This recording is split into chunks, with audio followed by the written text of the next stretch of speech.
தீமையை வெறுத்து விட்டால் கர்த்தரில் அன்பு கூறலாம், அல்லது கர்த்தரில் அன்பு கூர்ந்தால் அவர்கள் தீமையை வெறுக்க முடியும். ஆக தேவ அன்பு நம் இருதயத்தில் நிரம்பி இருக்கும் பொழுதுதான் பாவம் நமக்கு அருவருப்பா தெரியுங்க.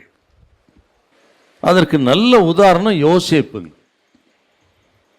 ஆதியாகமம் 39ஆம் அதிகாரத்தில் 8-9 வசனம் நமக்கு நல்லாவே தெரியும்.